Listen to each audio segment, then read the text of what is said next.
নিদ্রার চর এক পলক দেখেই যেন মনে হবে পৃথিবীর বুকে এক টুকরো জান্নাত। এই সৌন্দর্যের পেছনে লুকিয়ে থাকে হাজারো না বলা কষ্ট। ঝড়, বন্যা, দারিদ্র্য, সংগ্রাম সব সয়ে নিয়েও এখানকার মানুষগুলো বাঁচে বুক ভরা স্বপ্ন নিয়ে আর হাসি মুখে। চলুন না সেই অপার সৌন্দর্যের মুখোমুখি হই আর শুনে আসি জীবনের সত্য গল্পগুলো। নমস্কার, আপনাদের সবাইকে কনফিউজ করার নতুন আরো একটা ভিডিওতে সবাইকে স্বাগত জানাচ্ছি। সঙ্গে আছি আমি দেব। বর্তমানে ইউটিউব, ফেসবুক, টিকটক সকল বাংলাদেশের সবচেয়ে ভাইরাল স্পট নিদ্রার চর। সেই নিদ্রার চরে আপনাদেরকে নিয়ে যাবো, সেই সঙ্গে নিয়ে যাবো সেখানকার আরো দুটি হিডেন ভাইরাল স্পটে। কিভাবে যাবেন, কত কম খরচে যাবেন, সেসবে আজকে তুলে ধরবো। তাহলে আমাদের সঙ্গে হন আপনারাও। নিদ্রার চর যাবার উদ্দেশ্যে আমরা শুরুতেই সাইদাবাদ থেকে মানিকঝুরি বাজারের টিকিট কাটলাম। আমাদের বাস রাত 11:30টায়, যদিও বাস এসেছিল রাত 12:28।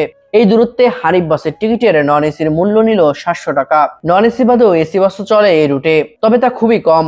এসি বাসের মূল্য পড়তে পারে 1000 থেকে 1300 টাকা। হানিফ বাদেও এই রুটে চলে আরো কিছু কোম্পানির বাস, এই যেমন লাবিবা, ইউনিক, ইসলাম, ইতালি, সাকুরা, গ্রামীণ, ইউরোকোস, শ্যামলী সহ আরো বেশ কিছু কোম্পানির বাস। যাই হোক, বাস চলতে চলতে বৃষ্টির ফোঁটায় যেন এই জার্নির রোমাঞ্চ আরো বাড়িয়ে তুলেছিল। এক পর্যায়ে গোপালগঞ্জের মুকসুদপুরে 20 মিনিটের যাত্রা বিরতি দেয় আমাদের বাস। সেখানে আমরা ফ্রেশ হয়ে হালকা নাস্তা করে শক্তি সঞ্চয় করে নিলাম। 20 মিনিটের বিরতি শেষে আবার চলতে শুরু করলো আমাদের বাস, আর আমরাও দিলাম এক ঘুম। ভোরের আলোয় ঘুম ভাঙতে আমাদের গ্রামীণ সৌন্দর্য প্রাণ ভরে স্বাগত জানালো। রাস্তার দুধারের এমন সৌন্দর্য দেখতে দেখতে আমরা ঠিক সকাল 6:30টায় পৌঁছালাম মানিকঝুরি বাজারে। কত করে ভাড়া একটু যদি বলেন আপনার? 80 টাকা করে ভাড়া একজন। কম হয় না? না, আর তো রোডের অবস্থা দেখে আরো বাড়তি লাগবে। রোডের অবস্থা কি অনেক খারাপ? অনেক খারাপ। ভাঙা রাস্তার ফলে 40 মিনিটের রাস্তা পাড়ি দিতে সময় লেগেছিল আমাদের 1 ঘন্টারও বেশি। এখন আমরা অবস্থান করছি তালতলিতে, এবং আমরা কিন্তু অটোতে উঠেছিলাম 6:45 এবং নেমেছি কিন্তু এখানে 8:05, অর্থাৎ অনেকক্ষণই আমাদের এখানে আসতে লেগেছে। এবং আমরা এই মুহূর্তে নাস্তা করব, নাস্তা করে আমরা রওনা দিব হচ্ছে ডিসি পয়েন্ট, অর্থাৎ নিদ্রার চরের উদ্দেশ্যে। একটু যদি কথা বলি, আপনারা যে অতিথি আপ্যায়ন করতে পারেন, এটা আপনাদের কাছে কেমন লাগে? আমাদের খুবই ভালো লাগে যে তাদেরকে অনেক দূর থেকে আমাদের ইতে আসে, আমাদের এলাকায় আমাদের ইতে ঘুরতে আসে, এই জন্য আমরা খুবই ভালো লাগে আমাদের। এবং আমরা এখন খাবো, খাওয়ার পর আসলে রওনা দিব আমাদের সেই গন্তব্যের উদ্দেশ্যে।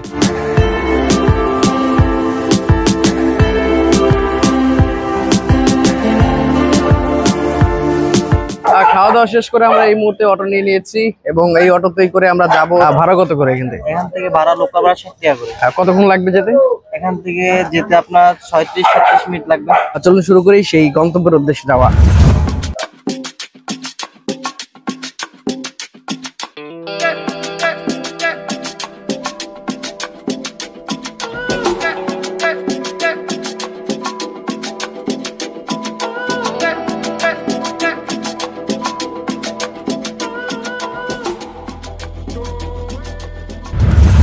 অনেকে খুঁজবে আপনাকে, আপনার নাম্বারটা যদি একটু দিয়ে দেন সবার উদ্দেশ্যে। জি জি জি, আমার নাম্বারটা হলো 01886195711। নাম্বারটা আমি আবারও বলছি, 01886195711।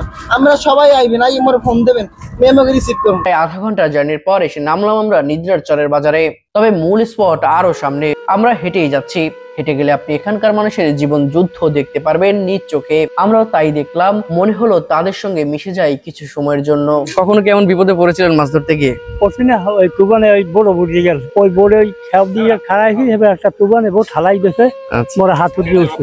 আচ্ছা, ধন্যবাদ আপনাকে। এমন অনেক ঘটনা আসলে তাদের সঙ্গে ঘটে। আমরা আসলে ঢাকায় বসে বা অন্যান্য জায়গায় বসে বিভিন্ন ধরনের মাছ আমরা কিনি, কিন্তু তারা যে কত কষ্ট করে আসলে সেই মাছগুলো ধরে সেগুলো কিন্তু আসলে আমরা জানি না। এখানে আসলে তাদের সঙ্গে গল্প করলে তারা কিন্তু জানতে পারবেন কি ধরনের বিপদ তারা মাথায় নিয়ে আমাদের জন্য মাছ ধরেন। চলতে চলতে আবার দেখা পেলাম দুই বয়স্ক স্বামী স্ত্রীর। কি করছে তারা? কৌতূহলী হয়ে তাদের কাছে গিয়ে জানতে চাইলাম। কি যেন মনোযোগ দিয়ে দেখছিলেন আপনারা, কি বাঁধছেন? এগুলো হইলে ওই হালা সিঙ্গের পোনা, মানে রেনু কই আমরা। আচ্ছা, রেনু। এগুলা ওই ঘেরে নিয়ে হালায়। ঘেরে? এটা কি এই নদী থেকে ধরেছেন? হয়। আচ্ছা, এই যে বাঁচতেছেন এই বয়সে, চোখে দেখতে পাচ্ছেন ঠিক মতো? চোখে কম দেখি আমি আর কি। কত বছর ধরে এই কাজ করছেন? তো প্রায় কাজ আরাম বয়সে 5-7 বছর। আচ্ছা, এটা সংগ্রহ করে আপনাদের যে ঘের আছে পুকুরে, এগুলোতে আপনারা ফেলান?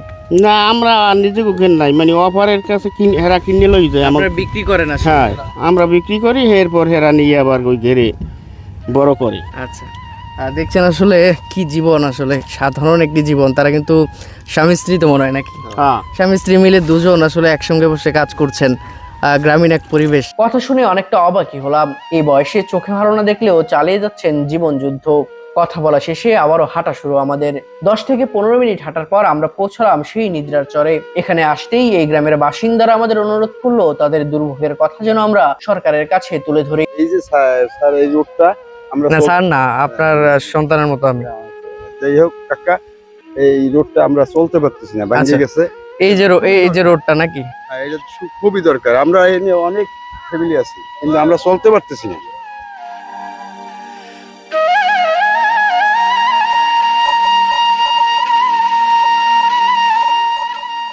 আপনারা এখানে এসে অন্য জায়গার মতো অনেক সুবিধা হয়তো পাবেন না, তবে দেখা পাবেন সহজ সরল অনেক মানুষের, যারা এখনো টুরিস্ট স্পটের সেই ক্রিটিক্যাল বিজনেস গুলো ঠিক মতো বুঝে উঠতে পারেনি। মনে হবে এটা টুরিস্ট স্পট না, এসেছেন কাছের কোনো মানুষের বাড়িতে বেড়াতে। 4 থেকে 5 ঘন্টা এখানে আমরা ব্যাগ রেখেছিলাম, কিন্তু কোনো টাকা পয়সাই তারা আমাদের কাছ থেকে নিল না। এখানে আপনি দোকানে প্রয়োজনীয় জিনিস রাখতে পারবেন, সেই সঙ্গে খেতে পারবেন এখানকার হোটেলে। দু একটি হোটেল আছে এখানে, যাদের আপনাকে এখানে এসেই জানাতে হবে কি খাবেন। চাইলে এখানে না খেয়ে বাজারের ভেতর গিয়েও খেতে পারেন। যাই হোক, এবার চলুন উপভোগ করি এর সৌন্দর্য, সেই সঙ্গে আপনাদের জানায় নিদ্রার চরের ইতিহাস।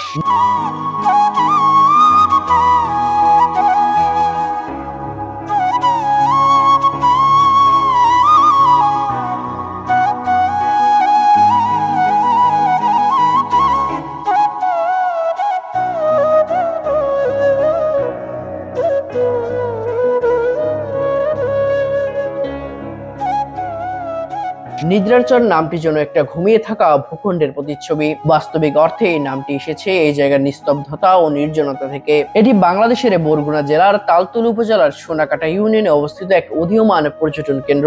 80-এর দশকের শেষ ভাগে পায়রা, বিষখালী ও বলেশ্বর নদীর মিলনস্থলে পলিজমে এর জন্ম হয়।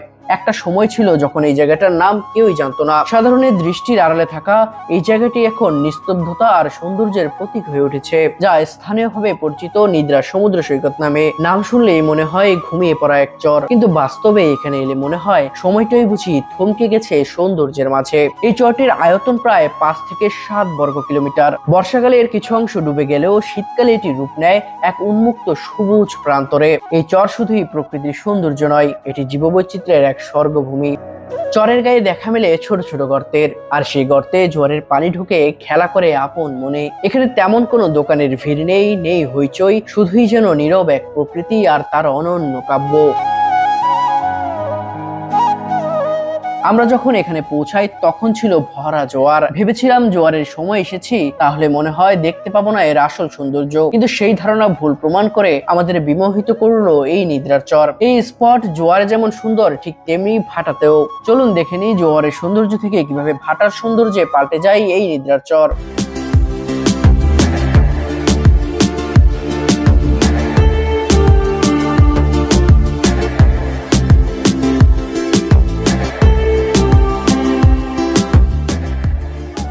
এই নিদ্রার চর হার মানিয়েছে গুলিয়াখালী সি বিচকেও। তবে সবার কাছে অনুরোধ, পরিকল্পিত হোক এই স্পট, উন্নতি হোক এই অঞ্চলের মানুষের জীবন জীবিকা। ময়লা আবর্জনা ও অতি বাণিজ্যিকরণ করে ধ্বংস না করে এই সৌন্দর্য। আর ব্যবসায়ীদের বলবো, অতি মুনাফার লোভে ভ্রমণ পিয়াসুদের নিদ্রার চর বিমুখ হতে বাধ্য করবেন না। এবার চলুন জেনে নেই নিদ্রার চর পর্যন্ত কত খরচ হলো আমাদের। হানিফ বাসে সাইদাবাদ থেকে মানিকঝুরি বাজার পর্যন্ত আমরা এসেছি 700 টাকায়। তারপর অটো নিয়ে মানিকঝুরি থেকে তালতলী বাজার আমরা গিয়েছিলাম 80 টাকায় পার পার্সন। আবার তালতলী বাজার থেকে নিদ্রার চর বাজার পর্যন্ত আমরা অটো করে গিয়েছিলাম পার পার্সন 60 টাকা করে। টোটাল খরচ এসে আমাদের দাঁড়িয়েছে 840 টাকা।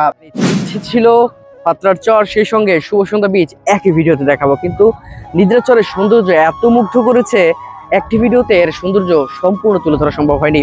তাই একটি ভিডিও নিদ্রার চরের জন্য রেখেছি এবং পরের পর্বে আমরা দেখাবো শুভ সন্ধ্যা বিচ এবং পাত্রার চর। সেই ভিডিওতে থাকবে ইনফরমেশন, থাকবে কিভাবে যাবেন, কিভাবে ঘুরবেন আর কেমন সে জায়গার পরিবেশ। তো আজকের ভিডিওটি এইখানে শেষ করছি। যারা দেখছিলেন ফেসবুকে তারা অবশ্যই ফেসবুক পেজটি ফলো করবেন এবং যারা ইউটিউবে দেখছিলেন তারা অবশ্যই সাবস্ক্রাইব করে বেল আইকন বাজিয়ে পাশেই থাকবেন। আজকের মতো নিদ্রার চর থেকে বিদায় জানাচ্ছি আমি দেব।